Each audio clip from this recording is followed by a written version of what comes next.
अवधू में जो मैंने कबीर गाया है वो बहुत पारंपरिक है।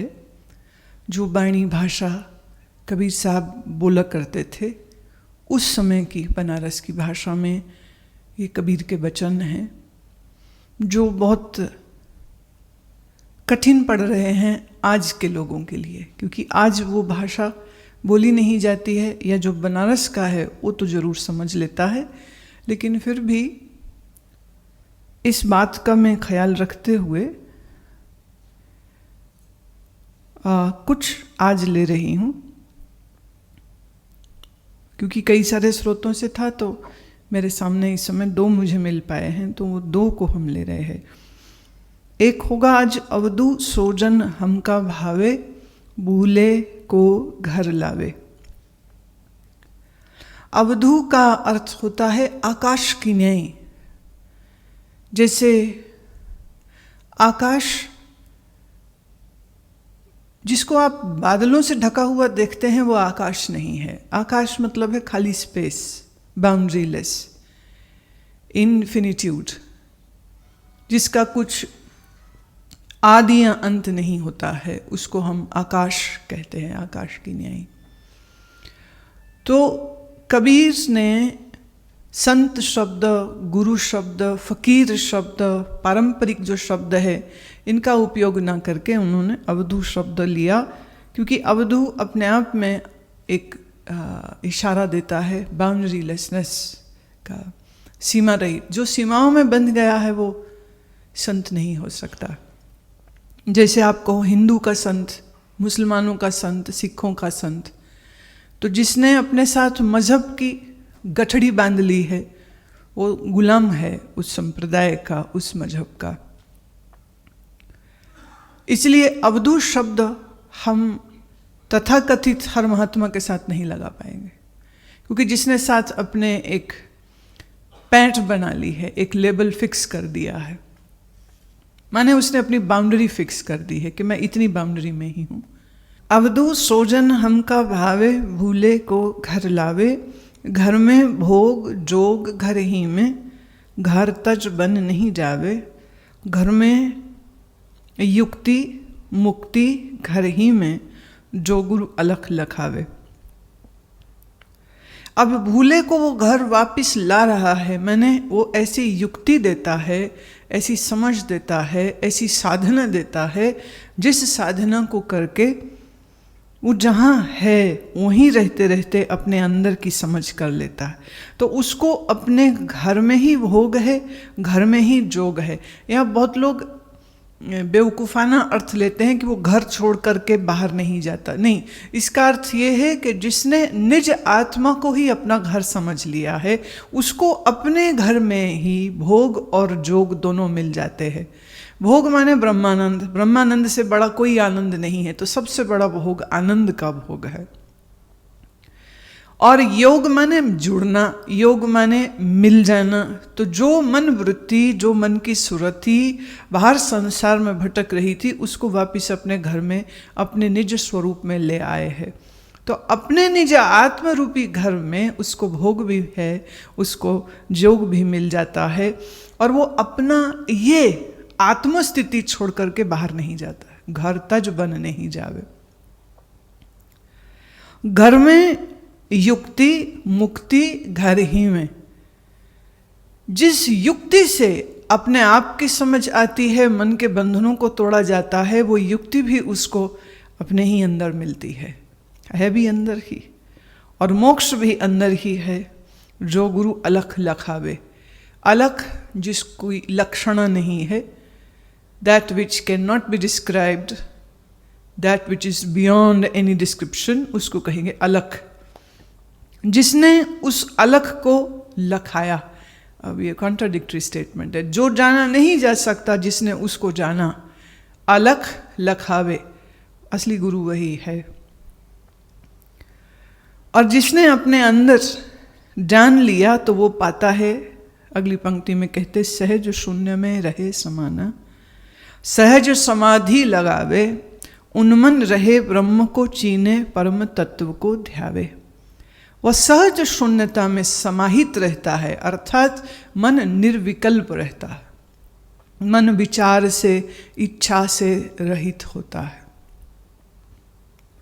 और उसकी समाधि सहज होती है, अर्थात जड़ समाधि नहीं है। जिसको कुछ करके प्राप्त किया जाए उसे जड़ समाधि कहेंगे, जिसमें चैतन्य की शून्यता हो जाए उसे जड़ समाधि कहेंगे।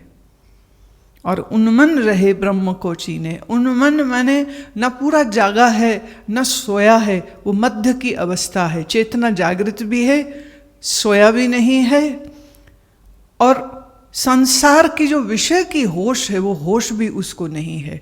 तो ना होश में है न बेहोश में है, उस अवस्था को उन्मन कहते हैं।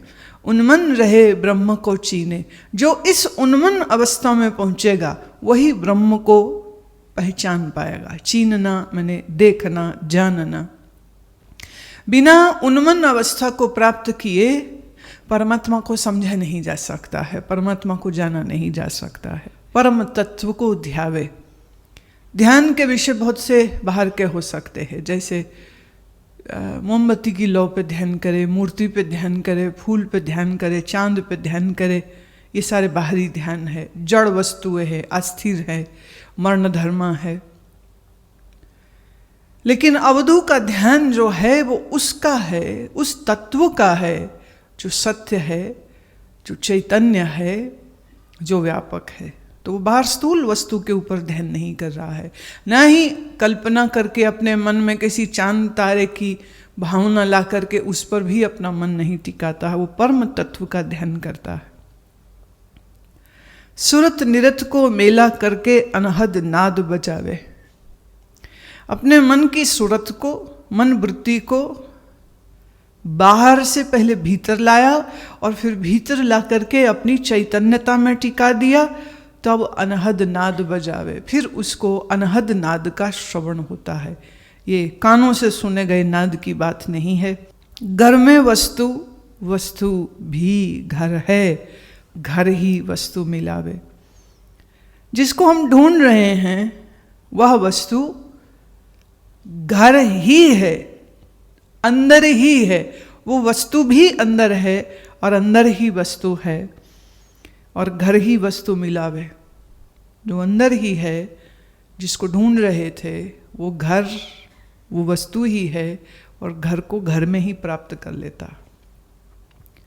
खोज थके बहु दूर दूर तक, घट बीच आप समावे।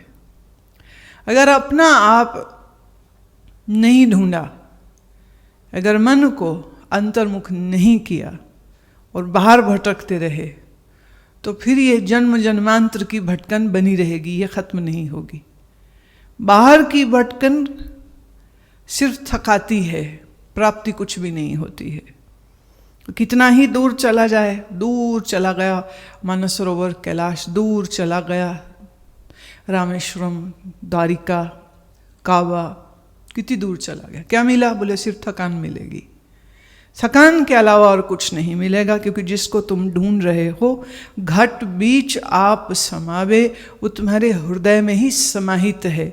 जो हृदय में ही समाहित है, उसको जानने के लिए कहीं बाहर जाने की आवश्यकता नहीं होती है। कहत कबीर सुनो भाई साधो, ज्यों का त्यों ठहरावे। अरे साधु सुनो, वो तो ठहरा है, कभी हिला ही नहीं, कभी अपनी जगह छोड़ के कहीं गया ही नहीं। जो तेरे अंतर ही समाहित रहता है, ठहरा है। ठहरा से अर्थ जड़ भी नहीं लीजिए कि वो जड़ है, जड़ नहीं है, ठहराव में है। और उस ठहराव में ठहरना ये तभी संभव हो सकता है जब तुम्हारा भटकता हुआ मन अंतर की ओर जाए। अब वो अंतर की ओर जाएगा कैसे, ये इन पंक्तियों में नहीं बताया है, क्योंकि वो बताने की वस्तु नहीं है। वो सिर्फ गुरु से, सदगुरु से आमने सामने बैठ कर के विद्या सीखी जाती है और उस विद्या का अभ्यास किया जाता है। उस विद्या को 4 पैसे की किताबों में नहीं भी दिया जाता है। इसलिए साहब बहुत कुछ कहते भी हैं, पर फिर भी बहुत कुछ बिना कहे छोड़ जाते हैं, बहुत कुछ रहस्य रहता है। इसलिए मात्र कुछ पंक्तियों को पढ़ के ये कहना हम कबीर समझ गए हैं, ये एक बड़ी दुश्वारी की बात होगी।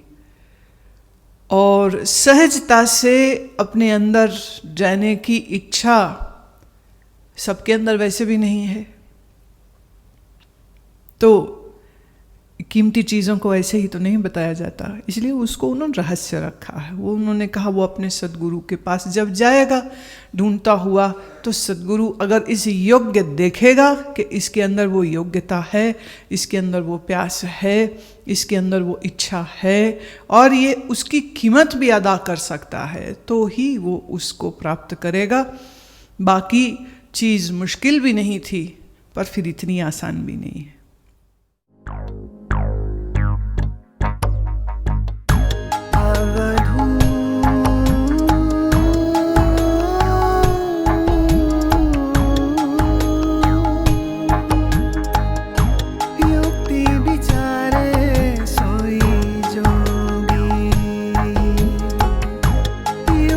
विचारे